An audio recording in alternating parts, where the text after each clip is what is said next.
ठीक है दोस्तों, आगे हम देखेंगे types of operating system. Operating system के टाइप्स कौन से हैं। सबसे पहले आती है हमारी बैच ऑपरेटिंग सिस्टम। अब ये बैच ऑपरेटिंग सिस्टम क्या है, ये बहुत ही पुराने ज़माने में यूज़ किया जाता था 1970s या 80s के दरमियान। इसमें क्या होता है, इस ऑपरेटिंग सिस्टम को बनाया कैसे जाता है। आपका एक कंप्यूटर होता है, आपके कंप्यूटर में क्या किया जाता है, जॉब सबमिट किया जाता है आपके कंप्यूटर को, यानी आपका कंप्यूटर होता है, इसको क्या सबमिट किया जाता है, जॉब सबमिट किया जाता है। इसे आप जॉब बोल सकते हैं या प्रोसेस भी बोल सकते हैं। जॉब सबमिट किया जाता है J1 J2 J3, जॉब दे दिए जाते हैं एग्जीक्यूट करने के लिए कंप्यूटर में। तो अब क्या होता है इस बैच ऑपरेटिंग सिस्टम में, ये एक एक करके क्या करता है, जॉब उठाता है। मतलब पहले कौन सा जॉब सबमिट किया है, J1, तो इस जॉब J1 को उठाएगा और उसे एग्जीक्यूट करना शुरू करेगा। अब जॉब के लिए या प्रोसेस के लिए, प्रोसेस में जनरली दो टाइम होते हैं। एक टाइम होता है आपका CPU टाइम और दूसरा होता है आपका IO टाइम, यानी input output time. Input output कुछ चाहिए तो उसका टाइम होता है। तो यहाँ पे देखिए, अगर J1 प्रोसेस को CPU टाइम अगर कंप्लीट हुआ, मतलब J1 प्रोसेस का CPU टाइम एग्जीक्यूट हो गया सक्सेसफुली, अब वो अगर वेट कर रहा है इनपुट आउटपुट का, मतलब इनपुट आउटपुट ऑपरेशन का वेट कर रहा है, तब यहाँ पे क्या हो जाएगा, इनपुट आउटपुट का वो क्या करेगा, वेट करेगा, वेट फॉर इनपुट आउटपुट।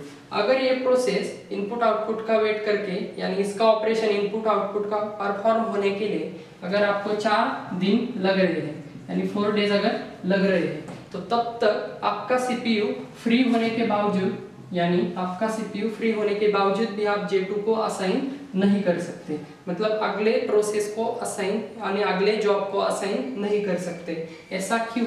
क्योंकि ये ऑपरेटिंग सिस्टम बनाया ही ऐसा गया है कि एक साथ सिर्फ एक ही प्रोसेस को या जॉब को एग्जीक्यूट कर सके। जब तक ये J1 कंप्लीटली एग्जीक्यूट नहीं हो जाता, तब तक ये अगले प्रोसेस को या जॉब को अलाउ नहीं करता एग्जीक्यूट करने के लिए। अब यहाँ पे देखिए, अगर 4 दिन अगर इसको इनपुट आउटपुट के लिए लग रहे हैं और आपका CPU फ्री है, तो भी ये J2 को असाइन नहीं कर रहा। तो 4 दिन तक J2 को क्या करना पड़ेगा, वेट करना पड़ेगा इस जॉब को एग्जीक्यूट करने के लिए।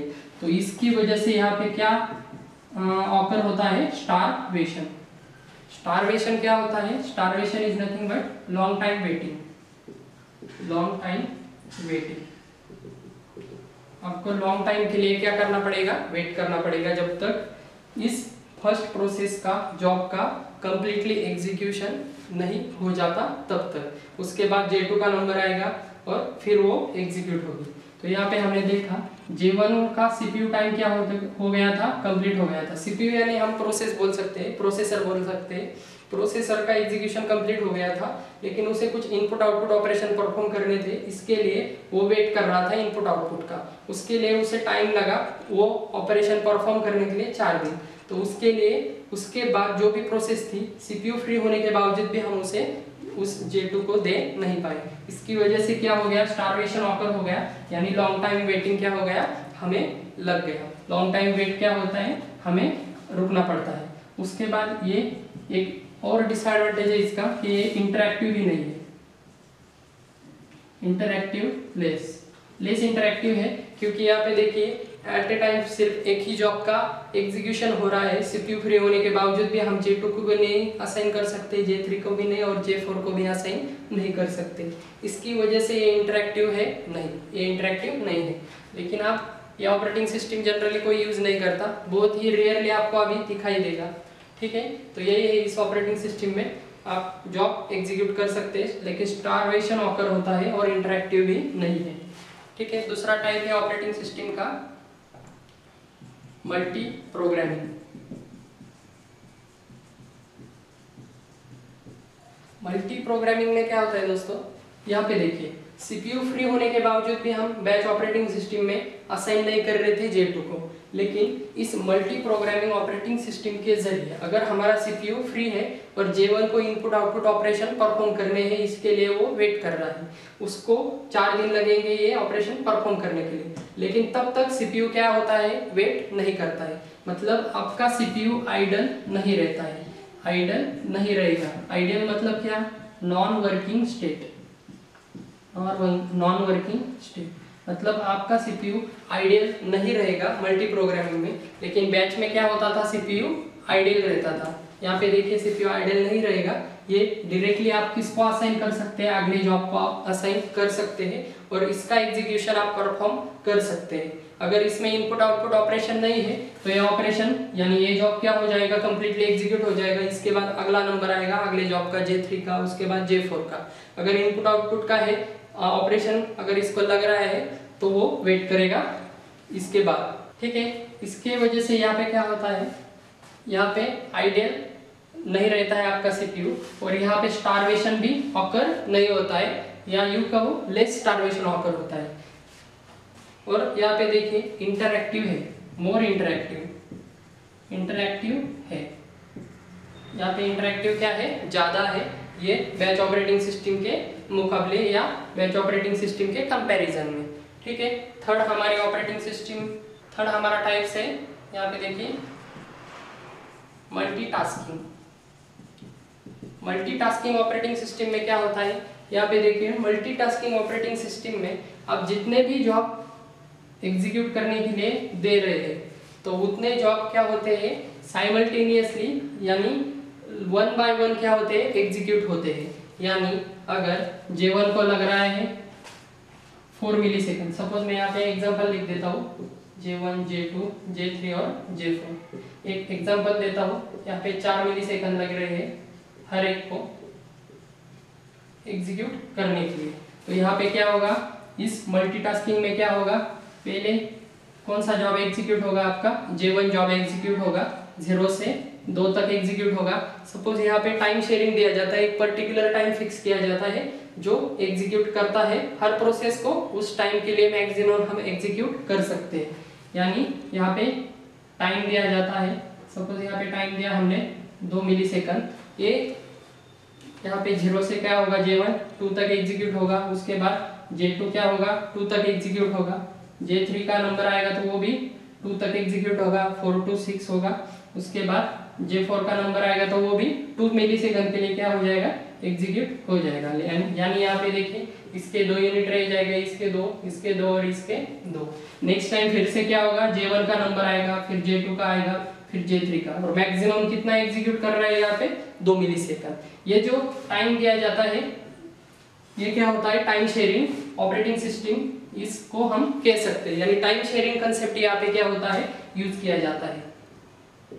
एक्चुअली ये राउंड रॉबिन एल्गोरिदम की तरह काम करता है, ये आपकी मल्टीटास्किंग ऑपरेटिंग सिस्टम।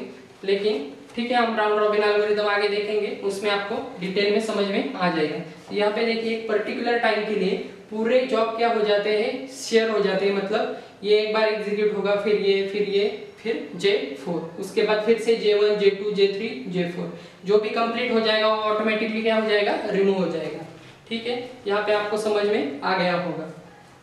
अब इन दोनों में क्या डिफरेंस है एक्चुअली, तो यहाँ पे देखिए मल्टी प्रोग्रामिंग नॉन प्रीएम्प्टिव है। नॉन प्रीएम्प्टिव मतलब क्या होता है, नॉन प्रीएम्प्टिव, और मल्टीटास्किंग क्या है, प्रीएम्प्टिव है। प्रीएम्प्टिव यानी क्या होता है, फर्स्ट का एग्जीक्यूशन स्टॉप होके सेकंड का एग्जीक्यूशन स्टार्ट होना। यहाँ पे देखिए J1 के टोटल यूनिट कितने हैं, 4 है, लेकिन ये कहाँ तक एग्जीक्यूट करता है, जो टाइम शेयर किया है वहां तक, मतलब 2 यूनिट को ही एग्जीक्यूट करता है, और बचे कितने, 2। यानी फर्स्ट एग्जीक्यूशन स्टॉप होके कौन सा एग्जीक्यूट होता है, सेकंड स्टॉप होके फिर से कौन सा हो गया, थर्ड स्टॉप हो गया, फिर से कौन सा हो गया, 4, फिर से कौन सा हो गया, 4 स्टॉप होके फिर से फर्स्ट वाला एग्जीक्यूट होता है। इस तरह से ये एग्जीक्यूट होता है, मतलब फोर्सफुली एक स्टॉप होके दूसरे का एग्जीक्यूशन स्टार्ट होना, यही क्या होता है, आपका प्रीएम्प्टिव मोड होता है, यानी प्रीएम्पशन होता है। प्रीएम्पशन यहाँ पे ऑकर होता है इस मल्टीटास्किंग ऑपरेटिंग सिस्टम में, प्रीएम्पशन ऑकर होता है। फर्स्ट का एग्जीक्यूशन स्टॉप होके सेकंड का स्टार्ट होना, फर्स्ट फोर्सफुली स्टॉप होता है और दूसरा एग्जीक्यूशन स्टार्ट होता है, ये होता है प्रीएम्पशन।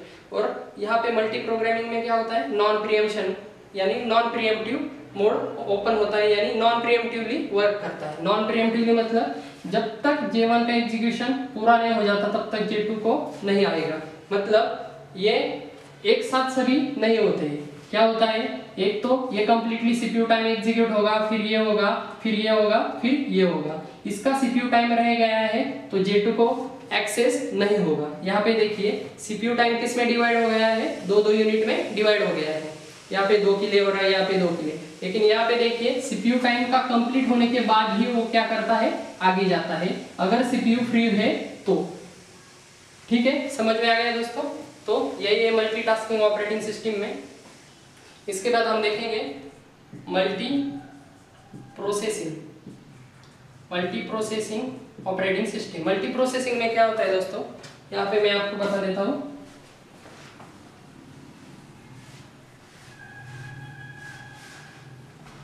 मल्टी प्रोसेसिंग में क्या होता है, मल्टीपल प्रोसेसर आपको एक्सेस के लिए होते हैं, यानी आपके सिस्टम में क्या होते हैं, मल्टीपल प्रोसेसर, यानी सीपीयू बोल सकते हैं हम प्रोसेसर को। यहाँ पे देखिए एक प्रोसेसर क्या करता है, एक जॉब को एग्जीक्यूट करेगा, दूसरा processor CPU 1, CPU 2 and CPU 3, दूसरा प्रोसेसर दूसरे जॉब को और तीसरा प्रोसेसर तीसरे जॉब को।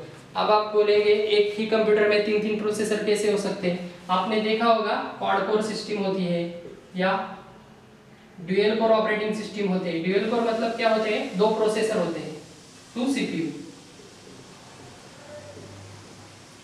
ये एक्चुअली लॉजिकल प्रोसेसर होते हैं, मतलब रियल प्रोसेसर नहीं होते हैं, लेकिन लॉजिकल प्रोसेसर होने के बावजूद it is as good as real processor, मतलब रियल प्रोसेसर के जैसे ही काम करते हैं, यानी 4 CPU हो गए। यहाँ पे देखिए हमने अगर 3 CPU ले लिए, एक ऑपरेटिंग सिस्टम में क्या है, यहाँ पे 3 प्रोसेसर वर्क कर रहे हैं, तो आपके जो जॉब है वो क्या हो जाएंगे, डिवाइड हो जाएंगे। मतलब यहाँ पे क्या होगा, आपका CPU 1 क्या एग्जीक्यूट करेगा, आपका जॉब J1, उसके बाद CPU 2 क्या एग्जीक्यूट करेगा, जॉब J2, और CPU 3 क्या एग्जीक्यूट करेगा, आपका जॉब J3। इस प्रकार आप एक ही सिस्टम में 3 प्रोसेसर क्या कर सकते हैं, यूज कर सकते हैं यूजिंग मल्टी प्रोसेसिंग सिस्टम। अब इसका एडवांटेज क्या है, इसका मेन एडवांटेज है कि एक साथ आपके 3 प्रोसेसर काम करने की वजह से एक साइमल्टेनियसली 3 जॉब क्या हो रहे हैं, परफॉर्म हो रहे हैं। मतलब जॉब J1 हो गया, J2 हो गया और J3 हो गया। 0 से अगर हम शुरू करें, 0 टाइमलाइन से, तो तीनों का एग्जीक्यूशन एक साथ क्या हो जाए, स्टार्ट होता है, और जब उनका एग्जीक्यूशन स्टॉप होगा वो उन पे डिपेंड है जितना टाइम उनको लगेगा। लेकिन साइमल्टेनियसली तीनों जॉब क्या होते हैं, एग्जीक्यूट होते हैं। इसके अपोजिट अगर हम सिंगल CPU सिस्टम देखेंगे, मतलब सिंगल प्रोसेसर सिस्टम देखेंगे, तो सिंगल CPU को हमें क्या असाइन करना पड़ता है, जॉब असाइन करना पड़ता है, job J1, J2, J3 assign करना पड़ता है। जब J1 कंप्लीट होगा तो J2 को आपका प्रोसेसर J2 को उठाएगा, J2 का हो गया तो J3 को उठाएगा।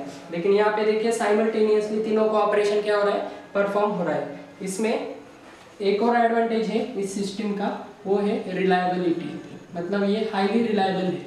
रिलायबल मतलब हम उस पर रिले कर सकते हैं, कैसे, अगर हमारा एक जॉब, मतलब अगर हमारा एक CPU फेल हो गया किसी कारणवश, अगर ये CPU फेल हो गया या स्टॉप करना या एग्जीक्यूट वर्क करना स्टॉप हो गया, तो क्या होगा, ये जॉब डायरेक्टली किसे शिफ्ट किया जाएगा, अगले प्रोसेसर को, अगले CPU को क्या किया जाएगा, शिफ्ट किया जाएगा। मतलब J2 के बाद किसका एग्जीक्यूशन होगा, यहाँ पे CPU 2 पे J1 का एग्जीक्यूशन क्या होगा, स्टार्ट होगा। मतलब आपका यहाँ पे डेटा लॉस नहीं होता है। क्यों, क्योंकि आपका पूरा सिस्टम किस पे बेस है, मतलब सबका हार्डवेयर, रैम और हार्ड डिस्क सभी क्या है, कॉमन है। मतलब आपकी एक ऑपरेटिंग सिस्टम क्या करती है, तीनों प्रोसेसर को क्या करती है, मैनेज करती है। इस वजह से अगर एक प्रोसेसर फेल भी हो गया तो भी दूसरे प्रोसेस को हम क्या कर सकते हैं, जॉब शिफ्ट कर सकते हैं। यहाँ पे देखिए सिंगल प्रोसेसर में अगर ये CPU फेल हो गया तो क्या होगा, आपकी पूरी सिस्टम ही क्या हो जाएगी, फेल हो जाएगी, शटडाउन हो जाएगी, बंद हो जाएगी, हॉल्ट हो जाएगी। ठीक है, यहाँ पे ये क्या है, सिस्टम हाईली रिलायबल है।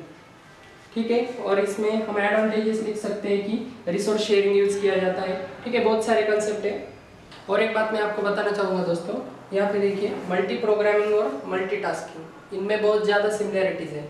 किस प्रकार, यहाँ पे देखिए मल्टी प्रोग्रामिंग किस पे यूज होता है, यानी किस पर काम करता है, नॉन प्रीएम्प्टिव मोड पर वर्क करता है। यानी एक बार अगर प्रोसेस एग्जीक्यूशन को आ गई तो कंप्लीटली CPU एग्जीक्यूट होने के बाद ही दूसरे को असाइन करता है। CPU डायरेक्टली दूसरे को असाइन नहीं करता है, मतलब कंप्लीट होने से पहले नहीं करता है असाइन। यहाँ पे देखिए मल्टीटास्किंग में क्या होता है, प्रीएम्पशन होता है, यानी एक प्रोसेस का एग्जीक्यूशन स्टॉप होके दूसरा प्रोसेस का एग्जीक्यूशन स्टार्ट हो सकता है। जो हमने एग्जांपल देखा था 2 मिलीसेकंड के लिए एग्जीक्यूट होता है, फिर ये 2 मिलीसेकंड के लिए, ठीक है, इस प्रकार होता है।